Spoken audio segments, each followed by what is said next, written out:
Welcome to The Explainer. Today, we're taking a real deep dive into the world of parent-teacher associations, or PTAs. Have you ever sat in a school meeting and just kind of wondered about the actual rules governing these groups? Well, you are definitely in the right place. We're going to take those dense Department of Education guidelines and all that legal jargon and translate it into a clear, empowering, and totally action-oriented roadmap. So, whether you're a parent wanting to really make a difference or a teacher looking to foster better community ties, this explainer is going to equip you with exactly what you need to know.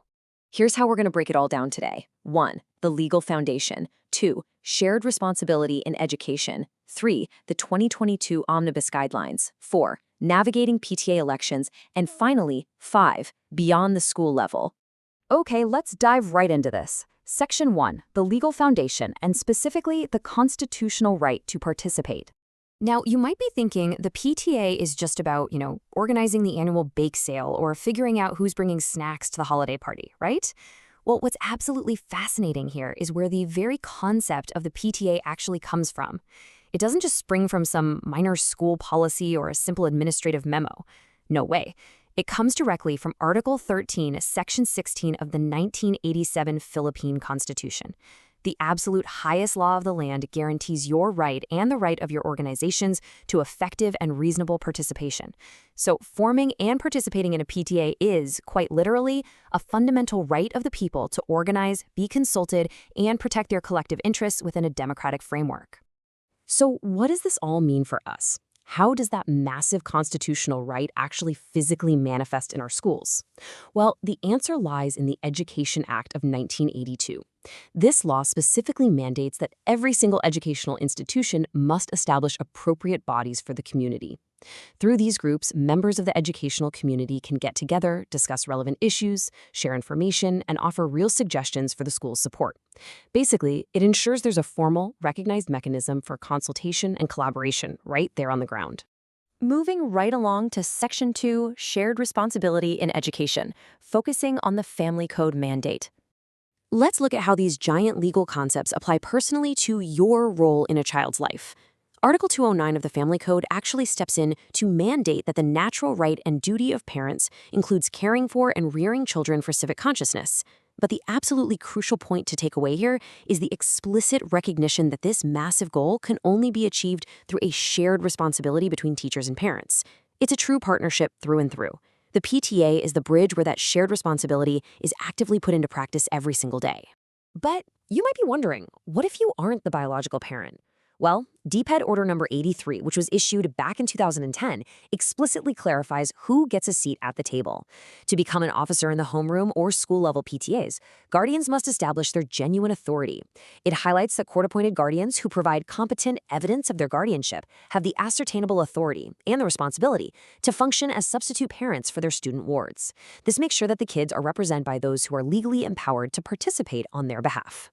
All right, Section 3, the 2022 Omnibus Guidelines under DepEd Order Number 13, Series of 2022. And this brilliantly illustrates the core philosophy driving the latest regulations. Issued by the Department of Education, this order explicitly aims to promote harmonious, active, and collaborative engagement among teachers, parents, and the wider community. It's a real recognition that while the PTA bridges the school to parents, previous issuances might have focused just a bit too heavily on the limitations of that engagement. These 2022 Omnibus guidelines completely pivot the focus toward a dynamic partnership for the absolute best interest and welfare of the learners. Now, to actually achieve that harmonious engagement, DepEd Order 13 outlines some really specific aims.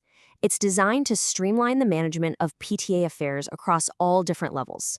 It tackles common school community conflicts head-on by clearly articulating everyone's distinct roles, regulates fundraising projects, and ensures absolute transparency when it comes to financial management and officer accountability. Ultimately, it updates and harmonizes all those previous DepEd policies to ensure everyone is operating with complete clarity and consistency.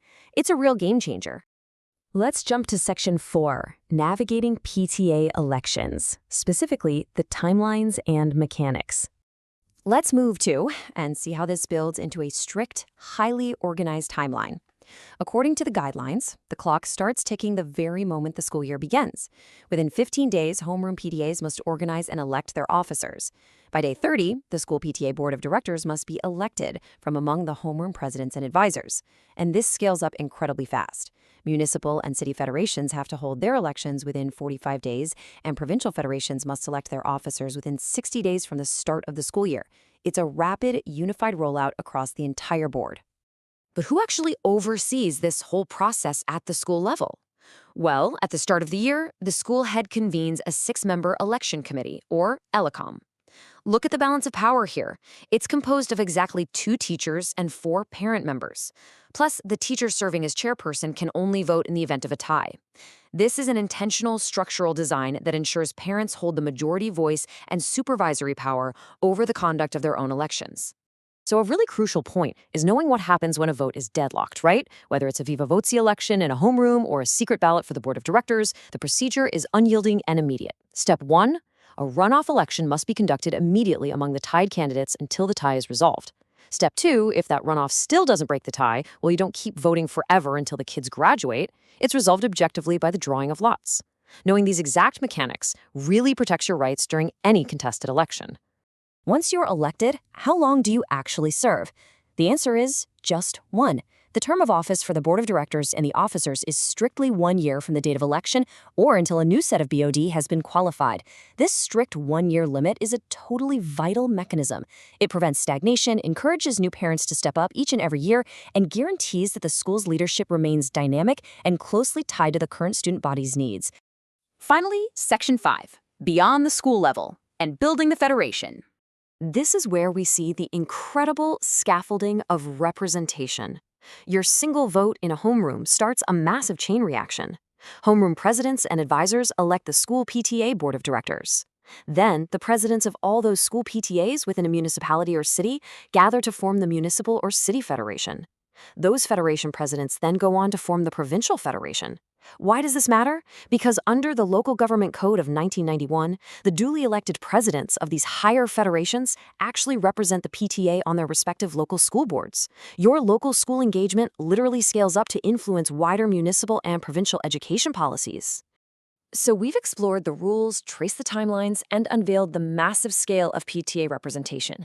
From your constitutional rights drafted back in 1987 to the shared responsibility mandated by the Family Code, all the way to the precise accountability measures of the 2022 Omnibus guidelines. The foundation has been built by the law, but the house is yours to live in. So, armed with this knowledge, how will you step up to shape your school's future in the next 15 days? I highly encourage you to go look up your own school-specific PTA bylaws. Thanks for exploring these guidelines with me today, and make sure to take this actionable knowledge straight into your very next PTA meeting.